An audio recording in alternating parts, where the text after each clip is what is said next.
Here is your refined one-sync script with all symbols and formatting removed, numbers written in words, and a clear professional flow. Hello everyone, my name is Amir Merchant. I am a licensed immigration advisor for New Zealand and a former migration agent for Australia, currently based in Auckland. On this channel, I share practical guidance on visa processes, immigration pathways, and related topics to help you make informed decisions. If you are unsure about your visa options or planning your next step, consider subscribing and enabling notifications so you stay updated with the latest developments. Before continuing, please review the legal disclaimer provided in the comment section of this video. Now, let us go over an important update from Immigration New Zealand that affects high net worth individuals applying under the Active Investor Plus visa category. On the 30th of October 2025, Immigration New Zealand released Amendment Circular 2025-38, introducing changes to how managed funds and direct investments are assessed. This update is quite technical but also very important because it directly impacts how investors structure their funds when applying for residence in New Zealand. In this video, I will break it down into simple terms and explain what it means in practice. Let us begin with the purpose of these changes. The main goal is to encourage investment into the New Zealand economy, facilitate infrastructure and productive investments, and ensure that funds are directed into genuine economic activity rather than passive or low-impact investments. In simple terms, the government wants investor money to create real value rather than remain in passive assets.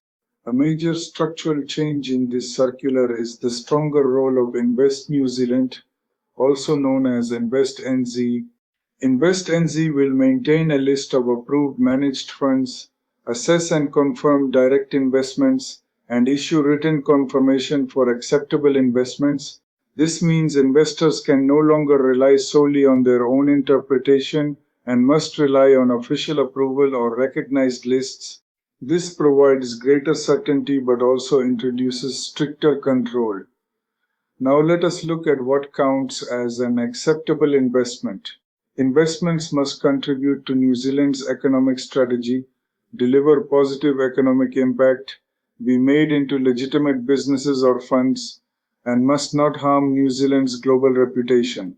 The policy also highlights key sectors where investment is encouraged. These include technology, manufacturing, food and beverage, renewable energy, aged care, primary industries such as agriculture and forestry, and infrastructure including transport, tourism, and digital systems. The focus is clearly on productive and growth-oriented sectors.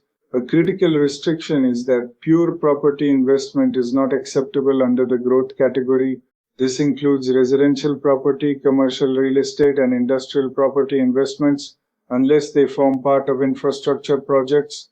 This reinforces that the visa is not intended as a pathway for passive real estate investment. Let us now discuss managed funds, which are a common investment route. To qualify, the fund must be managed by a New Zealand-based manager. Funds must be held in New Zealand and in New Zealand dollars. The fund must invest primarily in New Zealand-connected entities, and at least 70% of the capital must be invested in New Zealand-related businesses. This 70% requirement ensures that most of the investors' funds remain within the New Zealand economy. Another option is discretionary investment management services. These must be operated by licensed New Zealand providers, invest primarily in New Zealand connected entities, and follow the same 70% investment threshold. The overall approach remains consistent, which is to keep investment local and productive. Now let us look at direct investments, which offer flexibility but also come with stricter requirements.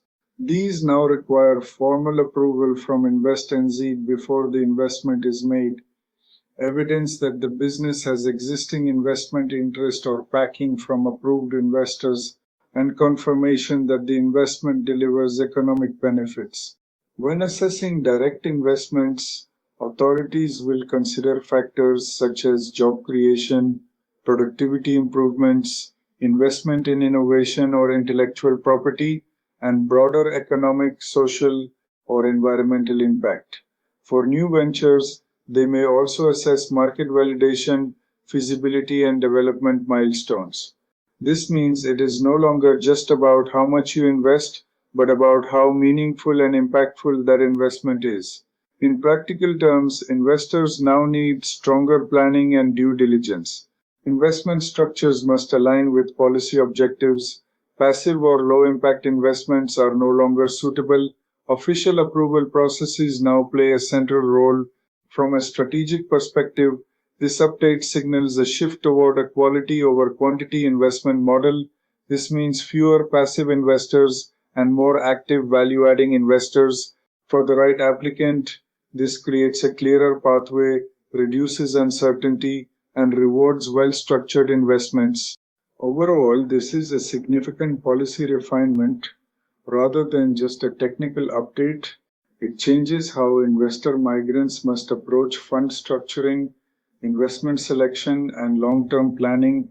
If you are considering applying under the Active Investor Plus category, it is essential to understand these rules before committing your funds.